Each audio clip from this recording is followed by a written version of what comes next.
Before Donald Trump was even confirmed as the Republican Party's nominee for the White House in the summer of 2016, he was besieged with threats of impeachment for his rabble-rousing rhetoric on the campaign trail. Then he actually became president. Now, just over 2 years since he entered the Oval Office, calls for his removal are verging on deafening. Billionaire activist Tom Steyer has promised to spend a further $40 million in order to get rid of Trump in an effort to flood the airwaves in the halls of Congress.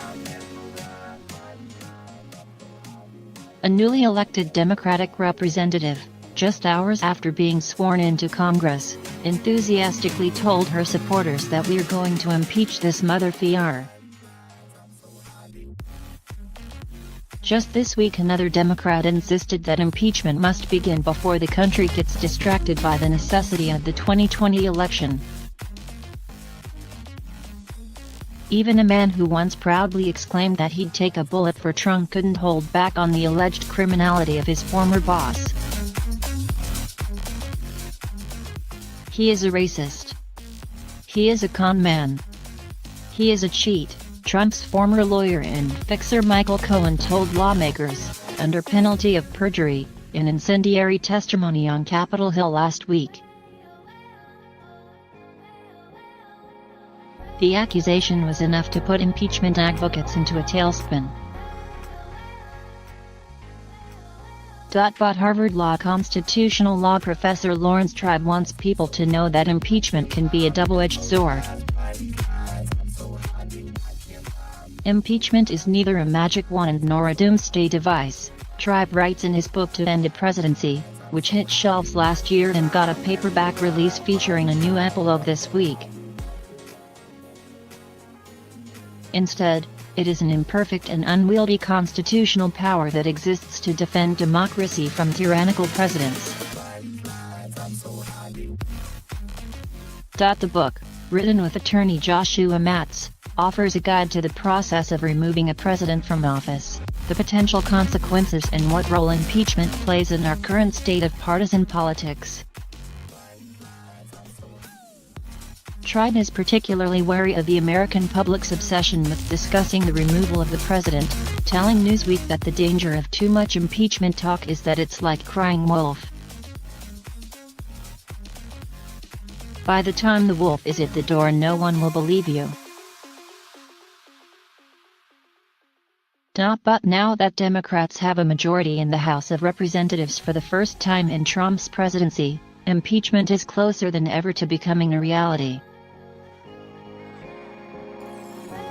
And while top Democrats remain wary on uttering the N word, the chamber has already launched sweeping investigations into abuses of power, obstruction of justice and corruption involving the president and those around him. Tribe spoke to Newsweek about his book, The Way Democrats Are Handling Impeachment Talk and What Might Happen Next. You write about the all-important role Congress plays in impeachment. What do you think of how Democrats have handled their oversight responsibilities since taking over the House of Representatives in January? I think the Democrats are doing very well. They are pursuing investigations rather than impeachment.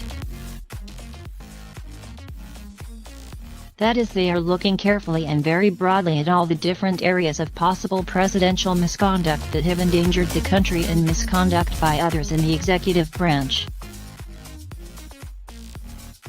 They are not putting the cart before the horse by waving the red flags of impeachment before all the facts are out. It seems to me that the Democrats are going about this the right way, even though the net result is that it may become almost impossible, no matter what is discovered or what kind of smoking gun emerges, to actually impeach and remove Trump, even if senators begin to move over, because we will get closer and closer to the 2020 election. It's a real dilemma. It's a problem that the framers of the Constitution didn't exactly anticipate. They assumed if ever we had a president who was a demagogue and a real danger to the Republic, Congress, regardless of alliances with the president, would do its constitutional duty and not let years go by before doing anything. The fact is that they didn't anticipate political parties, they didn't anticipate the degree of tribalism that we now have. They would have been shocked not so much by what an odd president we now have but by what a passive Republican Party we have controlling the Senate. At this point, should House Democrats be considering impeachment? I think they should be thinking purely in terms of discovering every fact that is relevant about how this president won office and how he has conducted himself in office. They really should talk as little about impeachment as possible because every time they mention it the other side says, "You see, you've already convicted the president and you don't even have all the facts yet." Do you think that younger Democrats who are calling for impeachment are doing the party a disservice by bringing it up so often? Frankly, yes. I think they are doing not only the party but the country a disservice. I'm every bit as upset by the way this president has conducted himself.